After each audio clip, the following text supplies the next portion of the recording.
And now for the last look.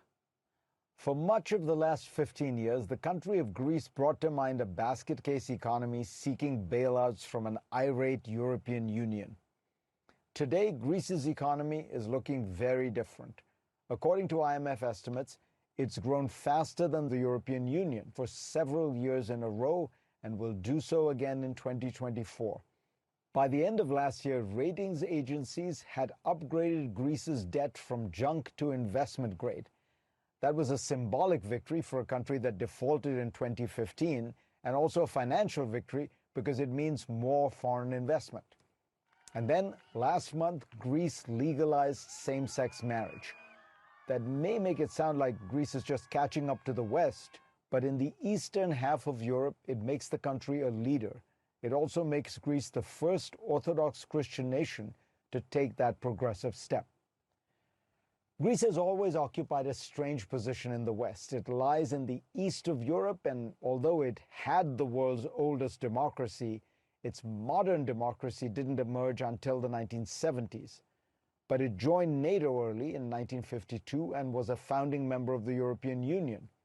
More recently, the Greek debt crisis, beginning in 2009, seemed to create endless headaches for the EU and nearly derail the European project. Greece's currently roaring economy comes at the end of a long and winding road. During its debt crisis, the EU and the IMF bailed Greece out but imposed conditions to make its finances more sustainable. The resulting austerity measures were unpopular in Greece, and in 2015, voters turned to the left-wing populist Alexis Tsipras to undo them. Greece soon defaulted on a debt payment, and it looked like Greece might have to get off the euro. The very idea of the Eurozone, a shared currency among countries with separate tax and spending policies, seemed to be teetering on the edge. But within weeks, as Greece faced economic collapse, Tsipras saw the light. He accepted a deal that he had essentially campaigned against, another bailout in exchange for fiscal responsibility, including raising taxes and cutting pensions. Though he soon resigned, voters endorsed his new moderate approach by immediately returning him to power. During the same period, Greece also flirted with right-wing populism. In 2015, the neo-Nazi party Golden Dawn became the third largest party in parliament, but it eventually collapsed over its criminal activities, and the far right in Greece is now splintered.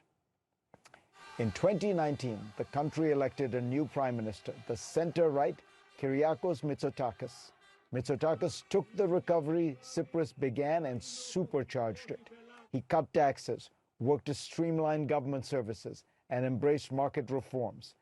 This helped the country achieve remarkable growth and pay down billions in debt ahead of schedule. Voters rewarded him handsomely, re-electing him in a landslide last year. Mitsotakis has had help along the way from the EU with generous COVID relief funds and low-interest loans dating back to the crisis years. Gay marriage may be a case of Greece returning to its past. Among the many contributions of ancient Greece to Western civilization, philosophy, mathematics, democracy, one might add the acceptance of homosexuality, which was practiced there.